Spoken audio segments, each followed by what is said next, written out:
Oi, oi, gente, tudo bem? De volta depois de muito tempo fora do YouTube para falar de um assunto quente dessa semana, a saída de Oliver Oaks da Alpine. Sendo que, para quem não sabe, ele era chefe de equipe, a mesma função do Fred Vasseur ou do Christian Horner, por exemplo. E assim, a primeira coisa que eu acho interessante é que, querendo ou não, eu não acho que ele é uma pessoa em que todo mundo prestava muita atenção. Os olhares acabavam ficando muito focados no Briatore, que é uma figura muito mais polêmica e muito mais visada na Alpine. Mas ao mesmo tempo, procurando, é possível ver que essas questões com o Oliver Oaks não são de agora, que esse assunto já existe pelo menos desde 2022. Então vamos criar aqui uma linha do tempo, começando por quem é Oliver Oaks. Ele é um britânico de 37 anos que chegou também a ser piloto. Inclusive foi campeão mundial de kart em 2005. Ele chegou a começar a correr em monopostos, mas a carreira dele não foi muito mais pra frente. Em 2011, ainda muito jovem, ele já migrou pro mundo da administração de equipes, na época abrindo a própria equipe de kart, a Team Oaks. Foi casa de alguns nomes conhecidos, como por exemplo, Callum Ilott, Marcus Armstrong e Nikita Mazepin. E para quem não acompanhou o noticiário, a família Mazepin é muito importante nessa história, nessa queda do Oaks da Alpine. Mas aqui entra uma outra informação muito importante sobre o Oaks, tá? Ele não é um cara que surgiu do nada. Ele tinha um envolvimento familiar com o automobilismo. O pai dele, Billy Oaks, já trabalhava com isso. Chegou a ser dono de uma equipe na Fórmula 3 britânica. Mas agora vamos pro ponto 2, que é o grande salto da carreira do Oliver Oaks, que elevou o status dele, que foi ser um dos fundadores da Hi-Tech Grand Prix em 2015. A marca Hi-Tech já existia desde o começo dos anos 2000, mas a Hi-Tech Grand Prix, como nós conhecemos, surgiu com o Oliver Oaks. E para quem não conhece, a Hi-Tech é uma equipe muito forte, uma equipe referência em categorias de base,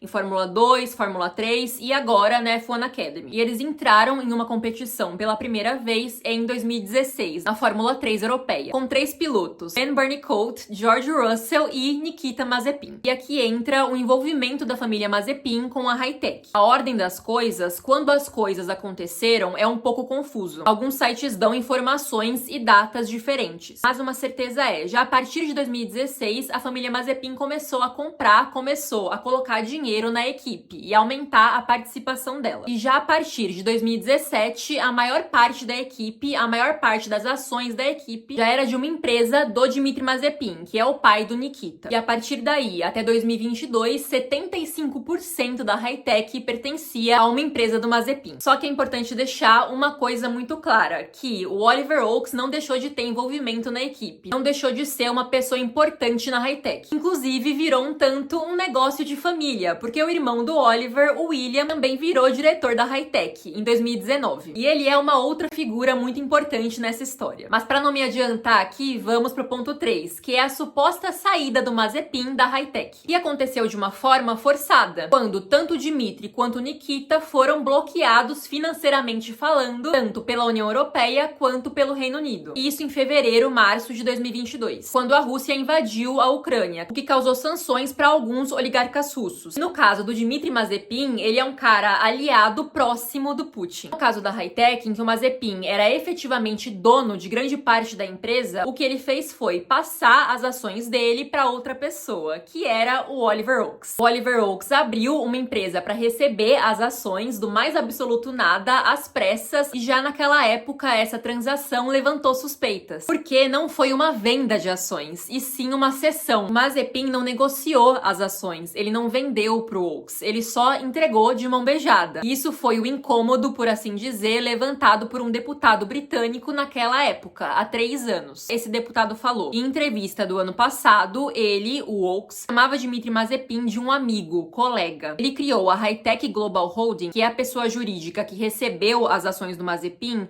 em março de 2022, 3 dias depois de Mazepin e o filho serem sancionados. E aí vem a chave de ouro. Ele disse, existe um risco claro de que oligarcas russos estão usando procuradores para continuar os seus negócios. Ou seja, esse deputado basicamente insinuou que o Mazepin poderia estar usando o Oaks de laranja, né? Assim, com palavras mais claras, é isso. E assim, até o momento, isso não se provou real. Não existem provas concretas de que o Oliver Oaks era apenas um laranja do Mazepin, ou de que em algum momento ele foi laranja no Mazepin. Mas o fato é que o que aconteceu agora, em maio de 2025, ressuscita esse assunto, por assim dizer. dizer. Porque o irmão do Oliver, o William, foi preso no Reino Unido. Isso aconteceu em 1º de maio pelo crime de Transferring Criminal Property. Basicamente, transferir bens, valores de uma empresa ou de uma pessoa para outra, sabendo ou tendo uma desconfiança de que aquele dinheiro ou aquele bem não tem uma origem legal, que algum crime está envolvido. E segundo a mídia britânica, ele foi preso com uma grande quantidade de dinheiro. Agora, diretamente, a família Mazepin está envolvida? Não existe uma acusação clara, uma conexão clara. Só que, querendo ou não, toda a situação, toda a história fez com que o nome Mazepin voltasse pro assunto. Porque assim, uma coisa leva a outra. É absolutamente natural. Algumas coisas faladas na internet, algumas teorias, eu acho que são um pouco esticar a corda. É forçar demais uma conexão. O fato é, a Hi-Tech em si tentou entrar na Fórmula 1 em 2023 e teve o projeto negado. Teria uma 11ª equipe. A ideia não era comprar uma outra, e sim expandir a própria. Só que o que se noticiou à época era que o homem mais rico do Cazaquistão tinha colocado dinheiro na equipe para tentar financiar a entrada na Fórmula 1. Inclusive, hoje ele é dono de 25% da equipe. 75% do Oliver Oakes, 25% do Vladimir Kim, que é esse investidor. Óbvio, é uma grande ambição da família Oakes entrar na Fórmula 1, né? Pelo menos era, agora já tá um pouco mais difícil, mas enfim. Se o Briatore voltou aí com tudo, porque eles não podem voltar, né? Nunca se sabe do futuro,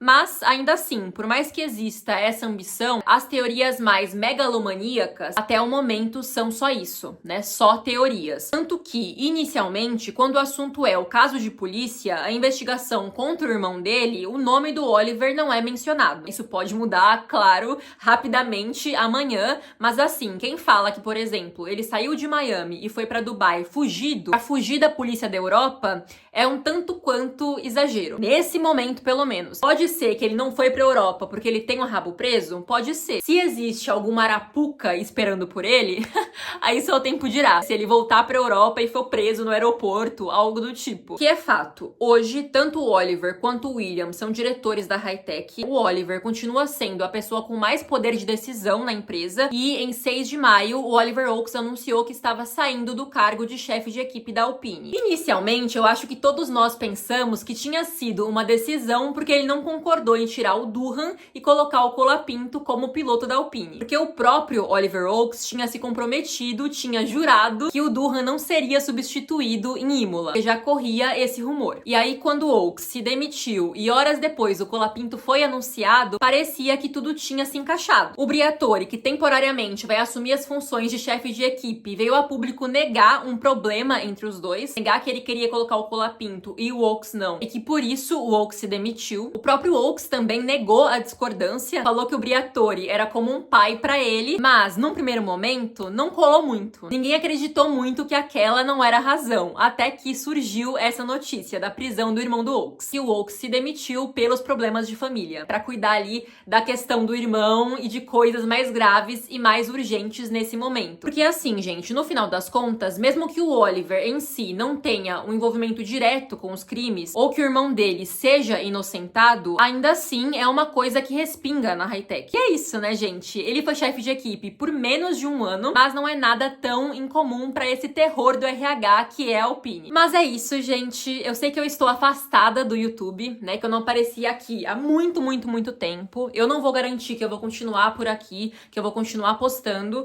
mas eu gostaria, assim, de pensar em outros formatos, outros assuntos que às vezes combinem mais com essa plataforma, né, do que com o TikTok, que é onde eu mais estou hoje em dia. E eu quis voltar pra dar um alô, né, eu peço desculpas pela falta de estrutura, pela luz que acabou no meio do vídeo, né, eu tô viajando e gravei aqui no meio da viagem, mas, enfim, tô feliz de voltar. Espero em algum momento gravar mais e trazer mais conteúdo pra cá, se possível. Mas por hoje é isso. Um beijo.